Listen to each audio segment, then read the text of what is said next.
Anda kembali bersama kami dalam Hot Ekonomi. Pemirsa, kami masih melanjutkan perbincangan bersama Prof. Ari dan juga Mbak Masyita. Saya ke Prof. Ari. Prof, saat ini kan memang pemerintah terus menggalakkan pemulihan ekonomi. Dana pemulihan ekonomi juga saat ini terus menjadi fokus pemerintah untuk digelontorkan ke rakyat. Nah, dalam konteks bahwa INA ini juga punya program-program yang terus bisa meningkatkan investasi di tanah air ini. Seperti apa input yang bisa diberikan sehingga program pemulihan ekonomi ini juga bisa terus bersinergi dengan INA? Jadi kalau kita lihat dari ceritanya Pak Masih tadi kan tol road mengenal mobilitas. Nah, ini repotnya mobilitas ini sangat terganggu dengan COVID.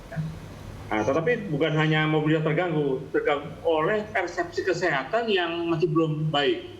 Jadi memang harus ada vaksinasi. Tapi sekarang pertanyaannya siapa yang divaksinasi?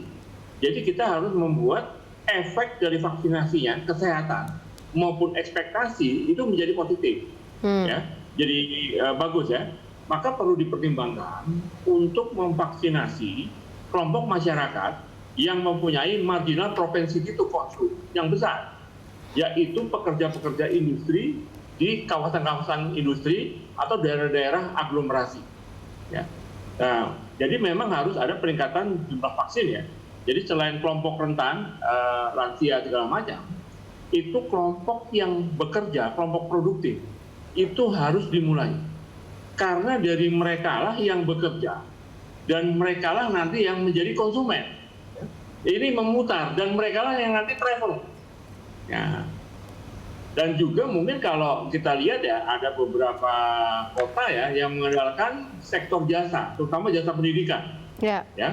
Nah, di sini mahasiswa itu juga termasuk yang punya marginal propensity to consume yang besar.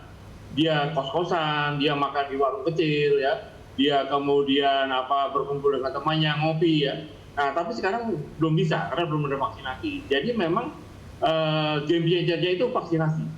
Jadi harus bisa diseimbangkan antara kelompok rentan dengan kelompok produktif. Nah, jadi nanti investor yang melihat ya dari INA ini memang mobilitasnya sangat meningkat ya. Nah, itu akan semakin memudahkan sebenarnya INA untuk mencari investor-investor berikutnya.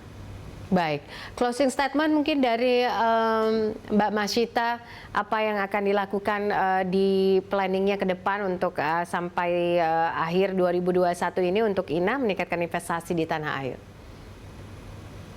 Terima kasih Mbak Popi untuk undangannya dan Prof. Ari.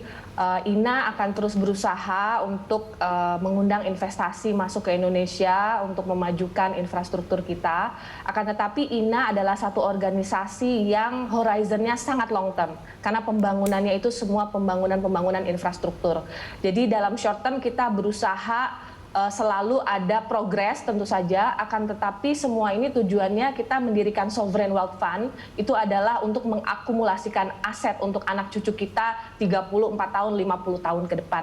Jadi mudah-mudahan INA bisa tetap melakukan fungsi ini sehingga Indonesia itu punya salah satu ujung tombak pertumbuhan kita di jangka panjang.